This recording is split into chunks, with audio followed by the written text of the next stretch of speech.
अभी तक हम लोग क्लाइमेटोलॉजी में atmosphere, nature, scope of climatology का डिस्कशन कर चुके हैं। अब आगे फर्दर हम लोग स्टडी करते हैं सोलर रेडिएशन क्या है, सोलर इंसोलेशन क्या है, और उसके बाद में टेम्परेचर, इस सभी टॉपिक्स को हम आगे इसमें क्लाइमेटोलॉजी कंटिन्यू करते हैं। तो very first, what is solar radiation, है ना। सोलर का क्या मीनिंग है? अगर सोलर रेडिएशन को समझना है तो इससे पहले हमें ये जानना होगा सोलर क्या है और रेडिएशन क्या है ना। तो सोलर का सेंस यहाँ पर एक सन से है, हमारे हमारे सन से है। सन क्या है? एक स्टार है ना। स्टार क्या होता है ना। तो एक ऐसा सेलेशियल बॉडी, है ना, एक ऐसा सेलेशियल बॉडी जिसका अपना क्या होगा, सेल्फ हीट प्रोडक्शन मैकेनिज्म, है ना। इसका self heat and light production mechanism होता है इसका, है ना। Self heat and light production mechanism होता है। Generally the heat and light is produced through nuclear fusion reaction, है ना। न्यूक्लियर फ्यूजन रिएक्शन के थ्रू हीट प्रोड्यूस होता है। क्या बोला हमने? न्यूक्लियर फ्यूजन रिएक्शन, है ना। सो nuclear fusion reaction leading to cause generation of heat and light within the stars or our sun, है ना। अब न्यूक्लियर फ्यूजन रिएक्शन में होता क्या है कि 1H1 और 1H2 plus 1H2 2He4 and plus energy. ये जो सिचुएशन है आपकी, है ना, energy 1H2 plus 1H2 2He4, है ना। ये रिएक्शन में न्यूक्लियर फ्यूजन रिएक्शन से, है ना, आपको एनर्जी सन में प्रोड्यूस होती है, स्टार में हीट और लाइट का सोर्स बनता है ना। तो यहां पर हमें ये देखना है कि सोलर सन हो जाता है, सन के पास एनर्जी कहां से आ जाती है वो सब क्लियर हो जाता है। अब इसके बाद अगला पॉइंट है रेडिएशन, है ना।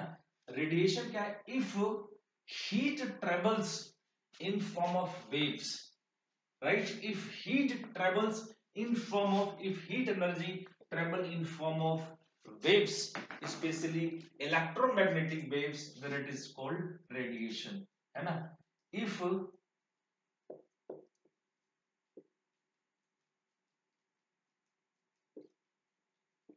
heat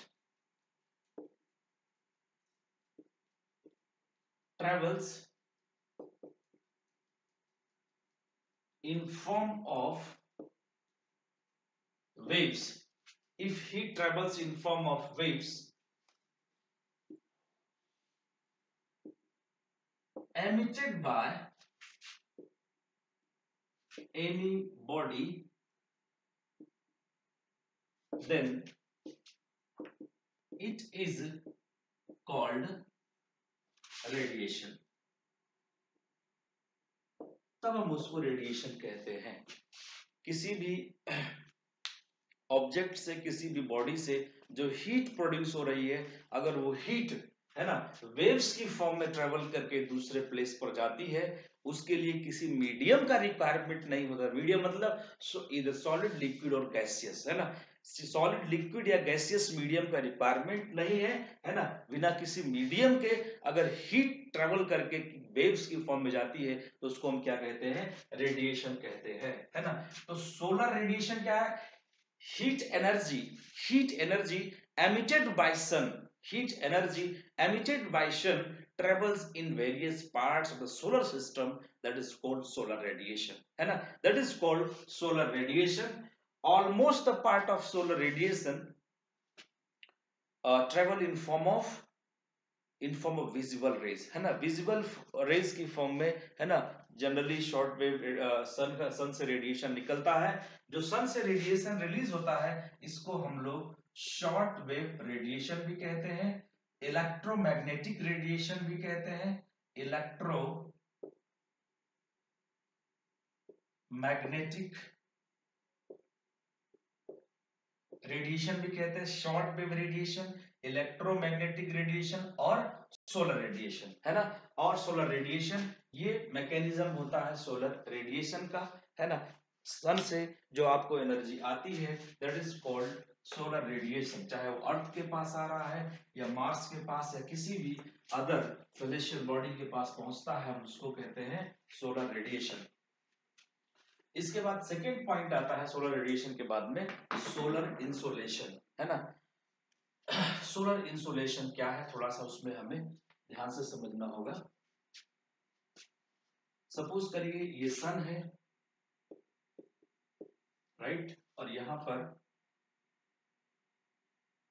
अर्थ है, तो अर्थ पे ये equator, tropic of cancer, tropic of capricorn, 23.5 degree north tropic of cancer होता है, 23.5 degree south tropic of capricorn and 0 degree को इक्वेटर कहते हैं।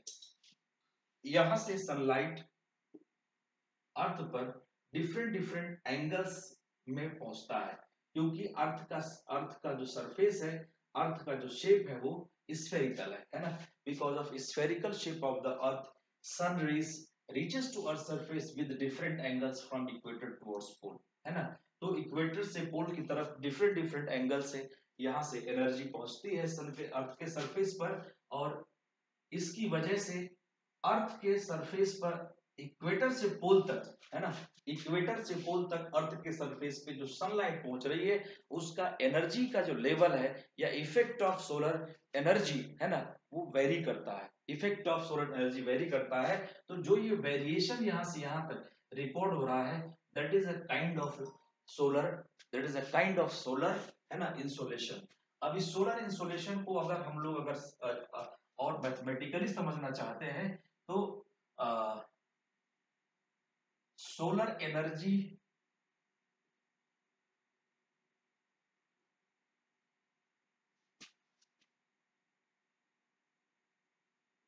reaching to earth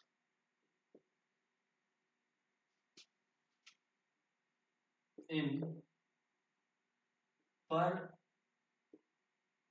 per unit area, in per unit area, है ना, is called solar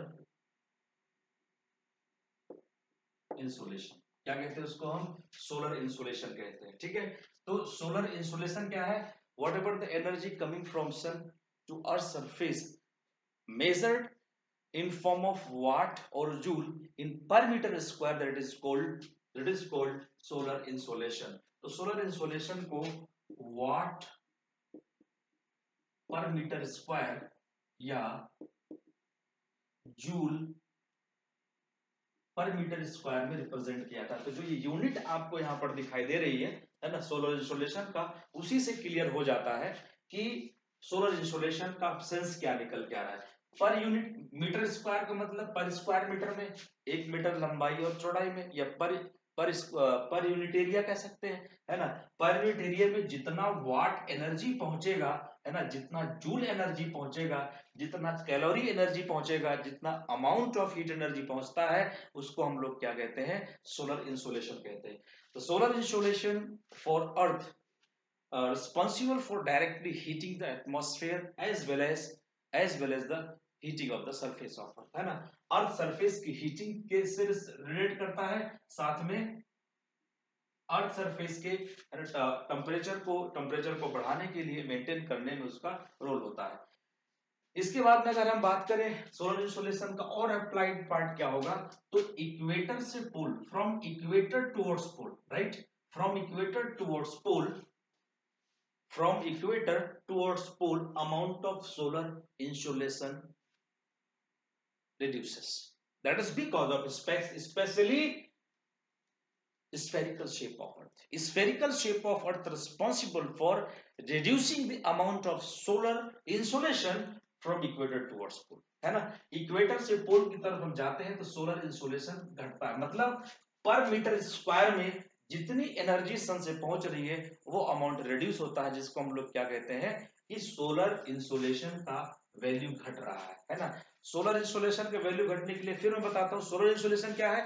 per unit area में जितना amount of energy पहुंच रहा है उसको हम क्या कहते हैं, सोलर इंसोलेशन कहते हैं. पर यूनिट एरिया में जितना सन से एनर्जी पहुंच रही है उसको हम क्या कहते हैं, सोलर इंसोलेशन कहते हैं. और अर्थ का स्फेरिकल शेप होने की वजह से जो सनरेज सरफेस पर पहुंच रही है उसका एंगल घटने की वजह से जो हीटिंग इफेक्ट है कम होता है.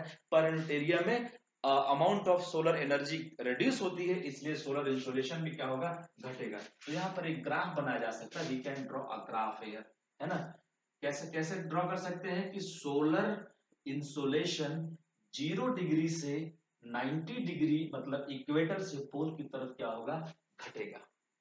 और सोलर इंसोलेशन का अमाउंट घटने के साथ में, है ना, डिफरेंट डिफरेंट वेदर सीजनल और क्लाइमेटिक जो फिनोमिनन है इफेक्ट्स है वो क्या होंगे, चेंज होंगे. दैट इज कॉल्ड, है ना, varying circumstances of solar insolation. Solar insolation का वेरिंग सर्कमस्टांसेस वो कहलाएगा.